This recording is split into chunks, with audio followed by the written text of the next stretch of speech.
Jadi, saya bisa beli emas 1 kilogram tersebut dengan 10 juta yang saya punya. Sekalinya emas ini naik, misal di 1 miliar 100 juta, itu otomatis keuntungan kita pun akan sebesar 100 juta. Jadi emang potensi keuntungannya pun bakalan tinggi. Halo teman-teman cuan, kembali lagi di channel Cuanologi. Nah, kemarin kita udah bahas tentang apa itu forex dan juga broker dengan sederhana gitu ya. Semoga kalian paham juga apa pengertiannya. Selanjutnya kita bakal bahas hal yang lebih mendalam dan hal yang paling penting saat kita mau terjun ke dunia forex. Nah, ini yang pertama itu ada leverage, yang kedua ada pips, dan yang ketiga itu ada lot. Nah, ini kita bakal bahas tuntas. Oke, jadi siapkan note kalian gitu ya, siapkan diri kalian karena ini akan jadi pelajaran yang sangat penting ke depannya gitu ya. Jadi, oke, silahkan nikmati videonya dan jangan lupa share kalau misalkan kalian merasa video ini bermanfaat, dan jangan lupa juga di like kalau emang kalian suka. Oke, langsung aja kita ke inti videonya.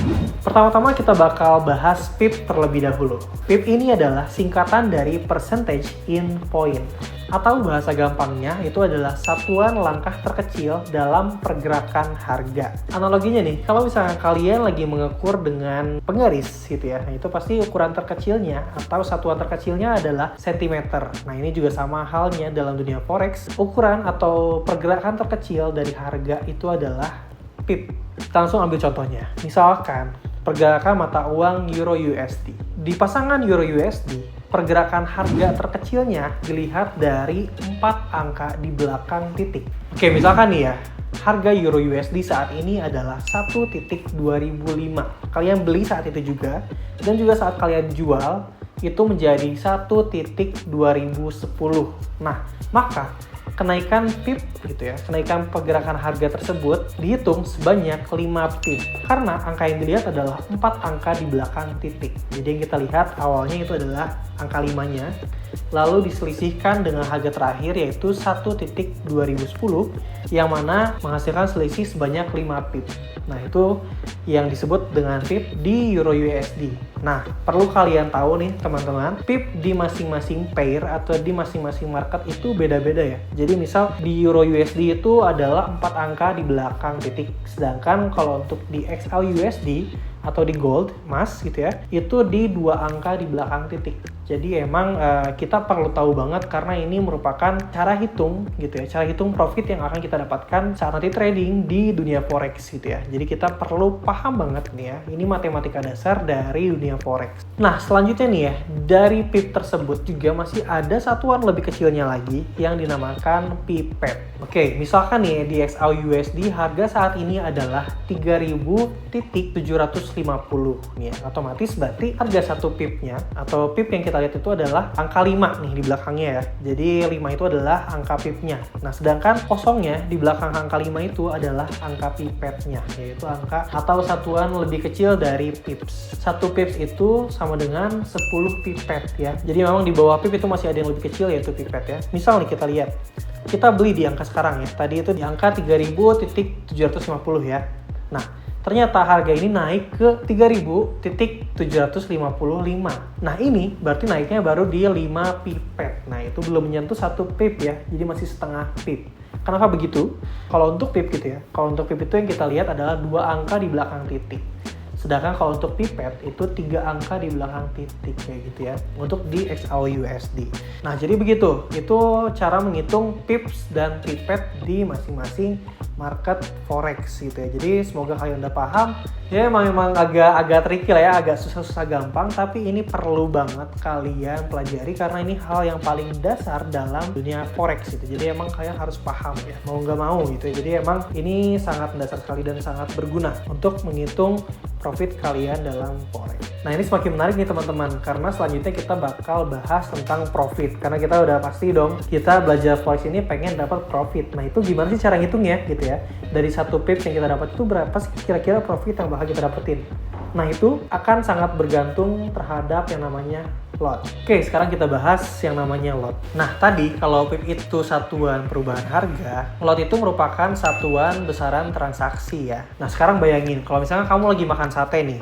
ada 3 porsi. Yang pertama porsi ukuran kecil, porsi ukuran sedang, dan porsi ukuran yang jumbo, yang besar. Itu otomatis kalau kalian beli yang jumbo, kalian pasti bakal kenyang banget dan juga bakal mahal banget kan harganya. Nah itu kurang lebih hampir sama konsepnya, sama dengan lot. Nah dalam forex itu, satu lot itu udah ada ukuran standarnya, yaitu sama dengan 100.000 unit mata uang. Nah kalau dulu nih ya, kalau kita mau trading dalam forex, itu kita wajib trading dalam minimal banget satu lot.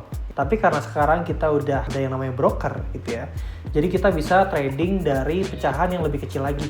Misal dari 0,1 lot, bahkan sampai lebih kecil lagi itu di 0,01 lot pun kita bisa trading gitu ya. Dengan modal lebih kecil dan risiko lebih kecil juga. Jadi misal nih ya, kalau misalnya kamu lagi trading di Euro USD, satu lotnya itu setara dengan $10 per satu pip. Itulah kenapa saya bilang tadi, perhitungan pips dan lot ini sangat bergantung pada profit yang akan kita dapatkan, karena emang udah ada hitungan sendiri. Seperti misal di Euro USD tadi yang sudah saya bilang, satu pipsnya itu setara dengan 10 USD. Tapi itu pun bergantung pada lot yang kita gunakan saat trading. Jadi kalau misalnya kita trading dengan satu lot di Euro USD, itu akan mendapatkan $10 per pips. Begitupun juga kalau misalnya kita trading dengan 0,1 lot, kita hanya akan mendapatkan $1 per pips. Jadi udah mulai paham ya, sampai sini udah mulai menarik nih. Kita udah mulai membahas soal profitnya, dan juga udah mulai jelas nih kita dapat profit berapa dari trading yang kita lakukan. Nah tapi ini juga berbanding lurus dengan kerugian yang bakal kita dapetin gitu ya. Kalau misalkan kita trading dengan ukuran lot tertentu. Misal, kita trading dengan satu lot, kita berkemungkinan berpotensi untuk profit $10 per pips. Tapi itu juga berarti kita berkemungkinan untuk loss sebesar $10 per pips. Jadi ibaratnya si lot ini adalah cara kita mengatur resiko saat trading di forex. Jadi kalau misalnya kita lagi pengen main santai nih gitu ya, pengen resikonya nggak terlalu besar, ya udah kita trading dengan ukuran yang kecil dulu, misal di 0,01 lot gitu ya, supaya kita sekalinya loss pun kita nggak terlalu gede gitu lossnya ya, cuma $0,1 gitu. Dan juga kalau misalnya ternyata kita lagi dapat momentum nih ya, lagi momentumnya bagus dan kita yakin ini bakal naik gitu ya, nah itu baru saatnya kita bisa pakai satu lot misal. Jadi begitu kita profit, itu bakal dapat profit yang gede juga gitu. Nah jadi emang si lot ini adalah alat gitu ya, alat untuk kita mengukur resiko gitu ya, resiko dari trading yang akan kita lakukan. Jadi kesimpulannya, lot ini merupakan pengatur resiko dari trading yang akan kita lakukan. Semakin besar lot yang kita pakai, itu akan semakin besar juga kemungkinan kita akan loss ataupun akan profit. Dan semakin kecil lot yang kita gunakan, itu akan berpengaruh juga pada resiko loss dan profit yang akan kita dapatkan. Oke, selanjutnya kita bakal move ke poin penting selanjutnya di dalam forex, yaitu leverage. Leverage kalau diartiin dalam bahasa Indonesia, itu artinya pengungkit gitu ya, atau lebih sederhana lagi itu sebagai peningkat value.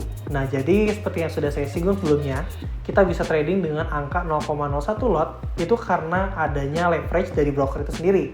Nah, supaya lebih sederhana lagi, coba saya kasih analogi. Misalkan nih ya, saya lagi pengen beli emas 1 kg, yang mana harganya misal di 1 miliar per kilogramnya gitu ya. Sedangkan saya cuma punya uang 10 juta. Nah itu otomatis saya nggak akan bisa beli dong harusnya gitu ya emasnya.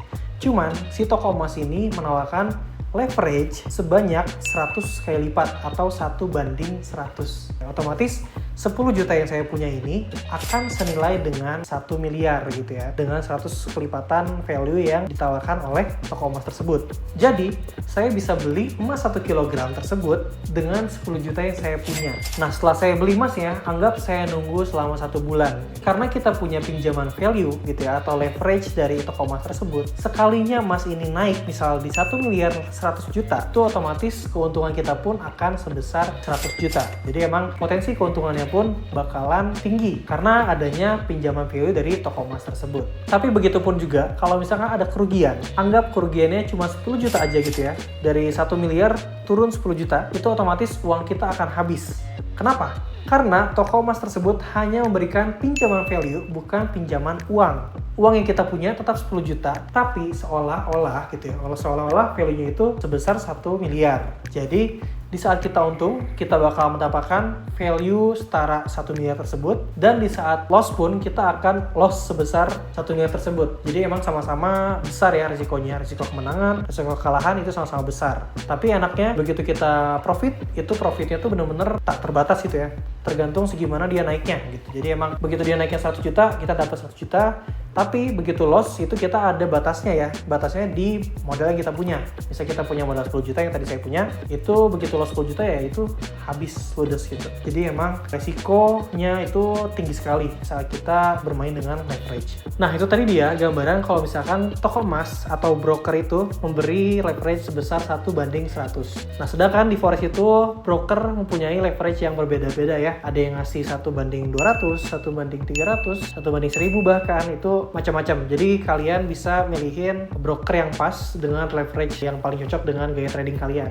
Tapi balik lagi, kita harus tetap hitung resiko yang akan kita ambil gitu. Jadi besar atau kecilnya kita harus tentuin gitu, sesuaiin sama kemampuan yang kita punya. Karena leverage itu ibaratkan pisau bermata dua. Kalau kita bisa pakai dengan benar, itu bisa menjadi alat tempur paling efektif yang kita punya. Tapi kalau misalnya kita nggak bisa pakainya, itu bakal balik melukai kita sendiri. Oke, jadi sampai di sini teman-teman kita udah bahas semua ilmu-ilmu dasar tentang forex, dimulai dari pips, pipet, lot, dan juga leverage. Jadi itu semua ilmu penting gitu ya, dasar banget kalau kalian mau terjun ke dunia forex. Oke, kalau kalian merasa video ini bermanfaat bagi kalian, jangan lupa klik like dan juga share ke teman-teman kalian, dan juga subscribe supaya kalian gak ketinggalan video-video selanjutnya dari Cuanologi. Oke, thank you udah nonton sampai selesai, semoga bermanfaat buat kalian. See you in the next video.